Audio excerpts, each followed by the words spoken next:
పొలంనేర్ మండలం టీ ఒడ్డూరు గ్రామంలో తెలుగుదేశం పార్టీ జెండాలను వైకాపా నాయకులు దౌర్జన్యంగా తొలగించడాన్ని ప్రశ్నించిన టీడీపీ నాయకులపై మంగళవారం రాత్రి దాడి జరిగిన విషయం తెలిసిందే.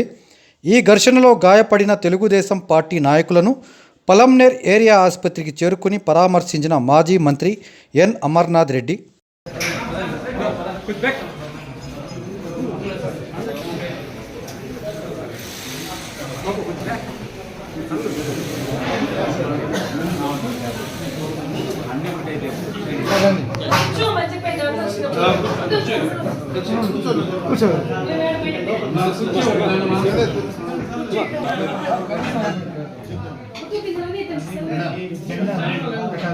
దీన్ని కట్టాము.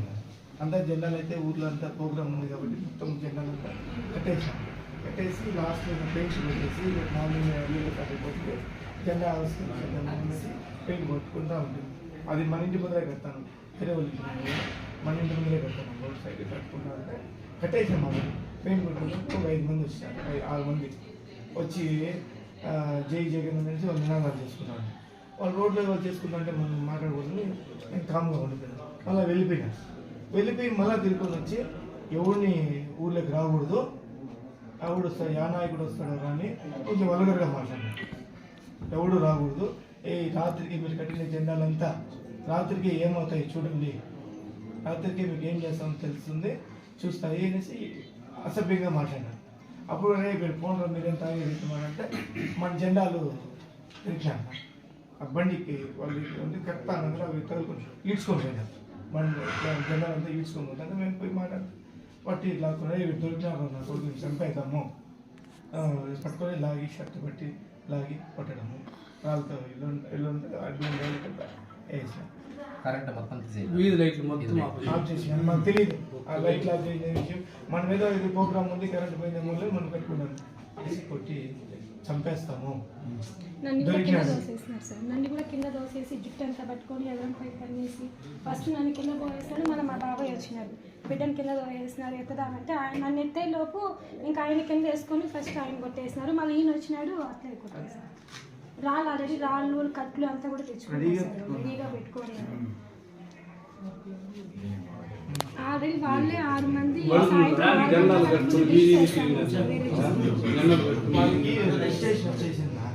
ఊరు మొత్తం ఓటైపోయింది. మొత్తం జనాలంతా స్వచ్ఛందంగా వాళ్ళే జెండాలు కట్టుకోవడము, వాళ్ళ ఫోన్లు కట్టుకోవడము, ఇంటి దగ్గర అంతా వాళ్ళు చేసుకోవడం వల్ల బాగా దీన్ని ఎలాగైనా నిరుపేద చెడగొట్టాలనే ఉద్దేశంతోనే వాంటెడ్గా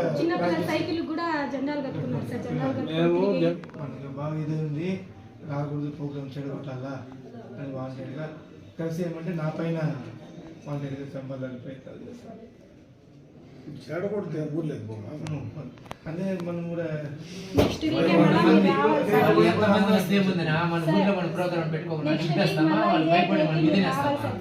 మీటింగ్ కండక్ట్ చేయాలి సార్.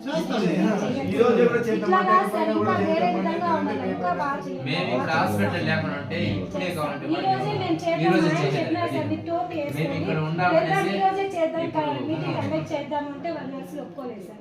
ఈ రోజే అన్నం పీల్చుకొని ఇంటింటికి తిరుగుదాం, మేము నువ్వు క్యాప్ వేసుకో, మేము నేనంటే నేను వస్తా పదాలు అని చెప్పిన. అసలు మా ఇంట్లో చిన్న పిల్లలు సార్, వాళ్ళని కూడా ఇదన్నారు.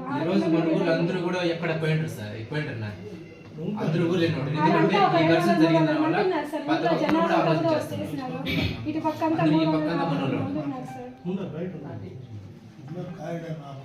ఇప్పుడు మేము అక్కడ కూర్చోంటే కూడా సార్ అబ్బాయి నవ్వుకొని ఇట్లా మీసం తిప్పి ఊర్లో కూడా మీ కథ చూస్తాము అని చెప్తాను సార్.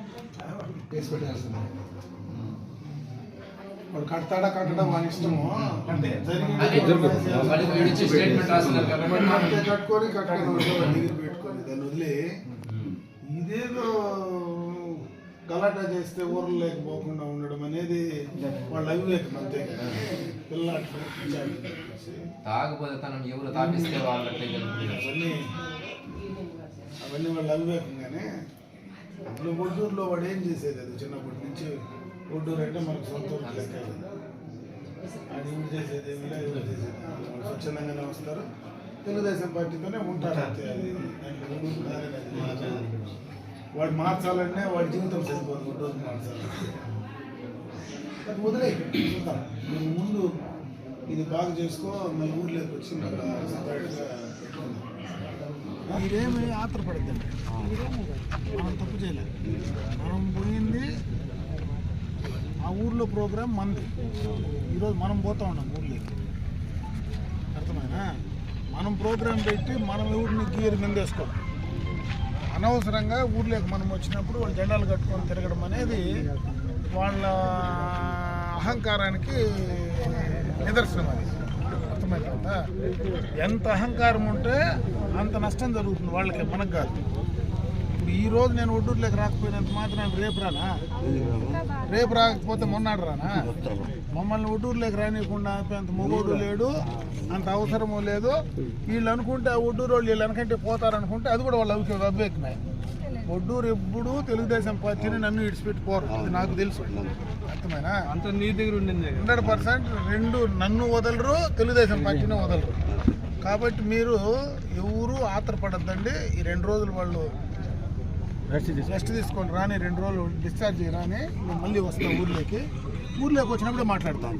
కాబట్టి మీరు ఎక్కడ ఎవరితో మాట్లాడడం కానీ వేరే రకంగా ఉండడం కానీ ఏం చేయొద్దండి. అర్థం కదా? శాంతంగా ఉండండి, అన్నీ మంచిగా జరుగుతాయి. టైం దగ్గరికి వచ్చింది. పొయ్యే కాలం వచ్చినప్పుడు ఇట్లా బుద్ధులు పుడతాయి. పొయ్యే కాలం వచ్చినప్పుడు ఇట్లా బుద్ధులు పుట్టేది.